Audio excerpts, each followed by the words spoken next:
Hello, let's take a look at page 9 of our semester 2 review guide. A little bit of calculator work, a little bit of different modes we're going to be talking about. So let's get started. 55 is actually one that can be done. We've never really done this in class, but it can be done on calculator, and being able to use your calculator is such an important skill. So it says, what interval traces the polar graph listed here? So we are going to first go to mode and make certain that we're in polar. And as I can see here, I'm currently in degrees, and my answers are definitely radian measures, so I'm going to convert that to radians. And I'm going to go into y equals, and as you can see, I've gone ahead and entered our function here in polar, our 2 times sine of 3/2 or 1.5 theta. And what do they mean by what interval traces the polar graph? We want to make certain we get the whole picture, and the good news is you're going to get a feel for whether we get the whole picture or not. So I'm going to go in and enter my window, and I'm going to have theta go from 0. As you can see, I've got it to 2 pi right here. X min, X max, don't have to worry about that, but I've got it to 2 pi, and I'm going to graph that, and I'm going to do it as a zoom fit, so we use up the whole space. You're going to see where I'm going with this. Zoom fit is zoom 0. So it's calculating how big do we make the graph. And here we go. You know what? I've got none of mine turned on. Let's try that again. Let's turn one on. Let's go zoom fit, zoom 0.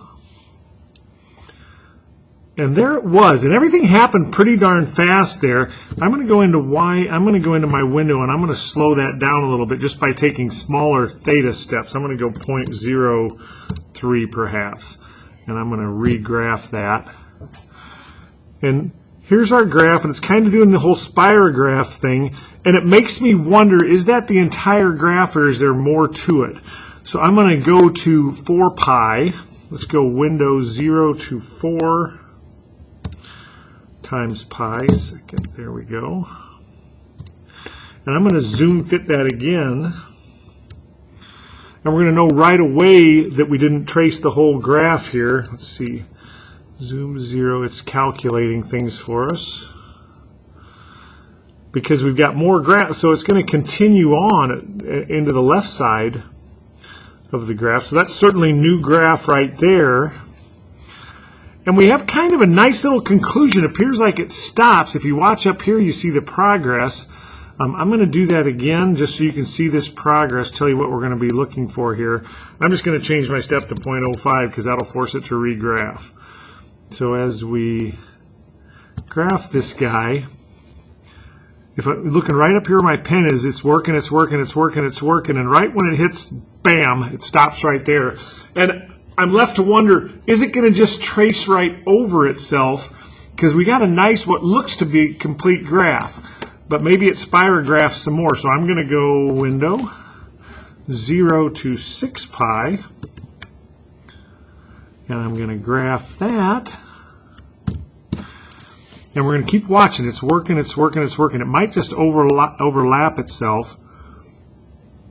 And you can actually kind of see that. It's subtle, but you can actually kind of see it. We can certainly see it continue to work. You can actually kind of see it overlap itself. Let's do this again. Let's go window. I'm going to take bigger steps here. I just have a theory about this. Because we take bigger steps and it's just plain connect the dots, we might see that overlap even a little bit more. Let's graph. It's faster. Oh, but you could definitely see it overlap through some of this. I don't know if you notice that. Anyway, just for curiosity, I'm going to do this. Let's go window. Let's go 0 to, I'm going to go to 3.9 pi. Because I'm thinking this might be the answer. And let's graph that. And we are left short. I suspect 4 gets us right there. It's certainly better than 6. 6 went beyond and just started overlapping the graph. So it is B. Just got to play around with your calculator a little bit. Okay, which polar equation represents an ellipse? Once again, a good calculator study for us. So I want an ellipse with vertices if I rotate pi and throw 1, and another vertex if I rotate 0 and throw 5. So I've taken the liberty here again of entering these graphs. So I'm going to turn A's graph on in polar. I'm going to go back to window and I'm just going to go 0 to 2 pi. That oftentimes gets the job done. We'll take some smaller steps, 0.03 for instance. And I'm gonna zoom fit this. So zoom fit, zoom 0.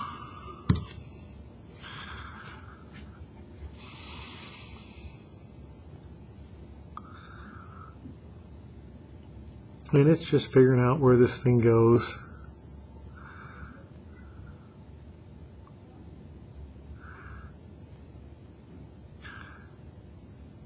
And I look at this, when we're rotated pi and facing this way, we're not at 1. And when I'm aiming at 0, I'm not over 5. For instance, I can do this, second calculate value, and for theta I can put in pi. And it says at pi, the x distance is negative 1 point, or the x location is negative 1.67, or negative 1 2/3. So it's not 1. And if I put in 0 for theta, we're over here at 1 2/3. We're not over 5. So that's not the correct graph. So I'm going to go back to y equals, turn off A, turn on B, zoom fit it, and it's thinking.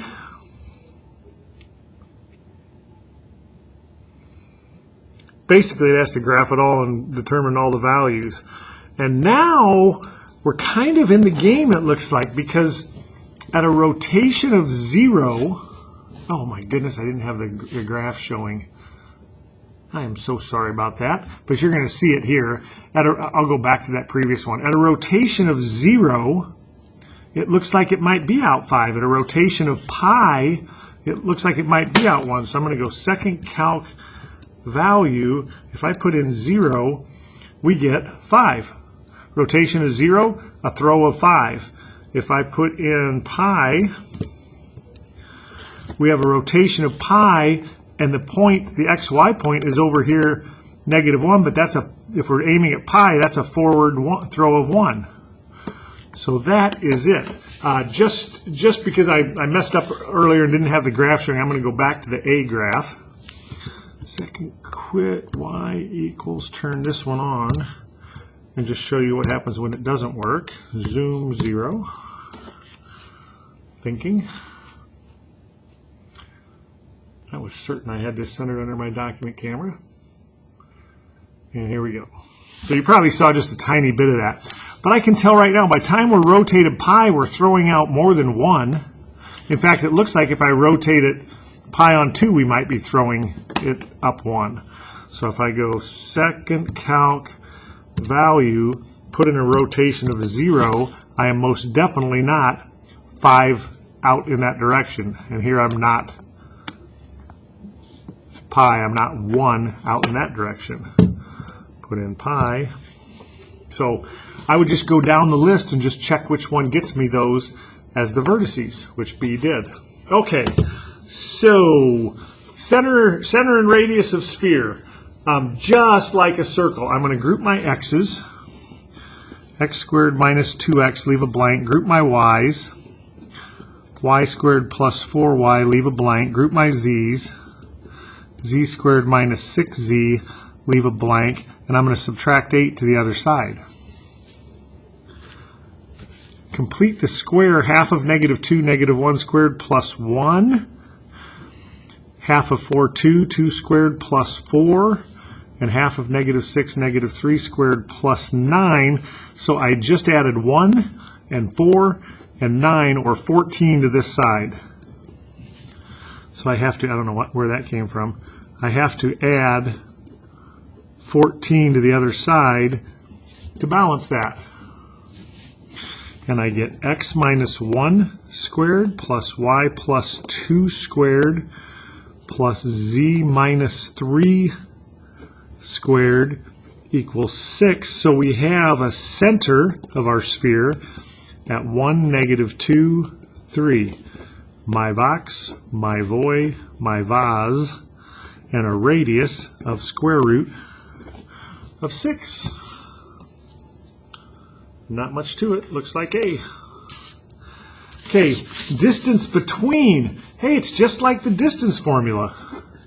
Square root of 0 minus 1 squared plus 1 minus 4 squared plus 3 minus negative 2 squared minus negative plus positive, or square root of negative 1 squared 1, negative 3 squared 9, 5 squared 25. We get square root of 35. How about that? Same exact formula, just with one more dimension. What is the component form of a vector that goes from this point to this point? Well, the component form of the vector would be the x's went from 3 to 4, so 4 minus 3, they increased by 1. The y's went from 1 to negative 2. Negative 2 minus 1, they decreased by 3. And the z's, negative 2 to 7. 7 minus negative 2, that's 7 plus 2, they increased by 9. Exactly the way we handled components in 2 dimensions, or vectors in 2 dimensions. What's the magnitude of this vector? Well, this is a vector that would take us from 0, 0, 0 to 3, negative 1, 8. It's just 3 minus 0 squared plus negative 1 minus 0 squared plus 8 minus 0 squared, or 9 plus 1 plus 64, or square root of 74. Nice, same formulas. The angle between, perhaps you don't remember the angle between formula, but the angle between two vectors formula was this. It is cosine inverse of u dot v over magnitude u magnitude v. So that becomes cosine inverse u dot v dot product 3 times 7, 21 plus negative 1 times negative 1, 1 plus 8 times negative 5, negative 40 on magnitude of u square root of 9 plus 1 plus 64, same as the previous problem, times square root of 49 plus 1 plus 25 gives me cosine inverse. Let's see, 22 minus 40, negative 18 on square root of 74 times square root of 75. And now I need to make sure I'm in degrees. Mode, degrees, and we get second quit, cosine inverse, negative 18 divided by big square root of 74 times 75. Looks like 103.98. And sure enough, that answer is available for us, B, 103.98. All right, and what is the limit of the graph as x approaches 0? So we've got E.T.'s finger coming in from the left, pointing right here. Elliot's finger coming in from the right, pointing right here. And they are definitely in agreement that should we go further, we would expect, even though we don't, we would expect to meet up at 2. Limit 2. So there is page 9. Page 10, very short, just a couple problems on there. Let me know if I can help.